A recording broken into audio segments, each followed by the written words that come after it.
In view of the paucity of time, let me start with the issues related to my state, sir. Sir, my first point is regarding the capital city of Amaravati, which falls in my parliamentary constituency.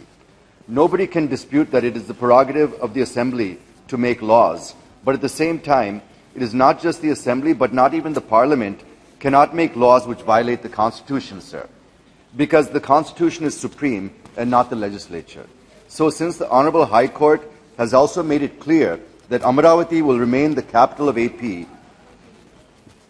I urge the Honourable Prime Minister, who committed to the farmers of Amaravati and to the people of AP the central government's support to develop Amaravati as a world-class city, to bring amendment to the AP Reorganization Act and to insert a provision indicating that Amaravati is and will remain the only capital of Andhra Pradesh.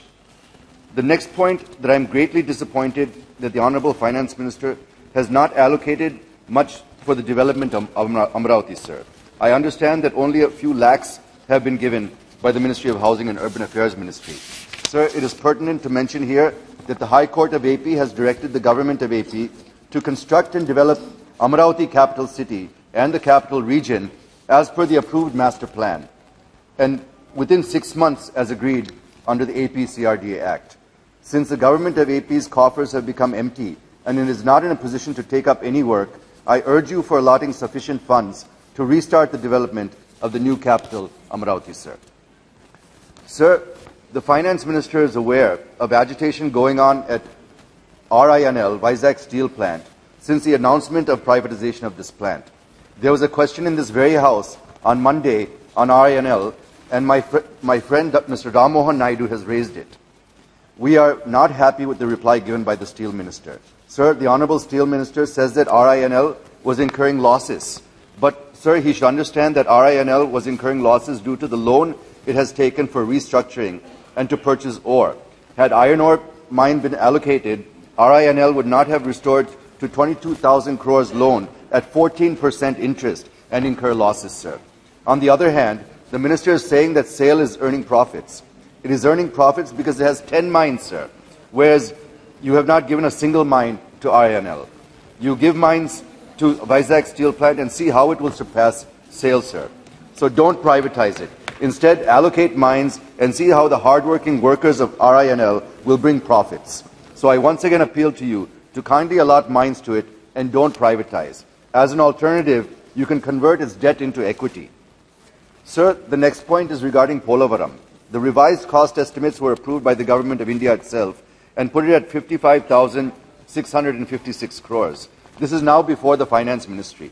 So I request the Finance Minister to please approve this so that the progress of the work is not hindered and R&R can be taken up at the earliest. Sir, on the issue of resource gap, there is a difference of opinion between the Government of AP and the Government of India.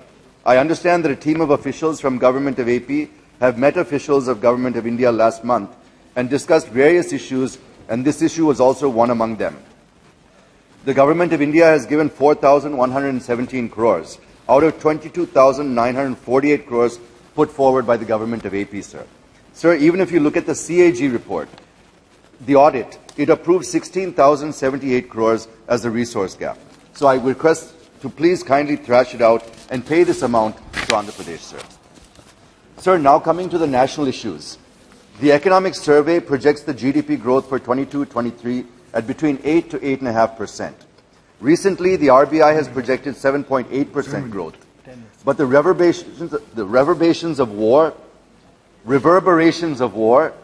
geopolitical scenario around the Russia-Ukraine conflict, and looking at the US and NATO's deployment of jets and nearly 30,000 troops in Norway and carrying out war exercises, I feel it further will tilt the balance of risks downwards, sir. It is a tough scenario for a country like India.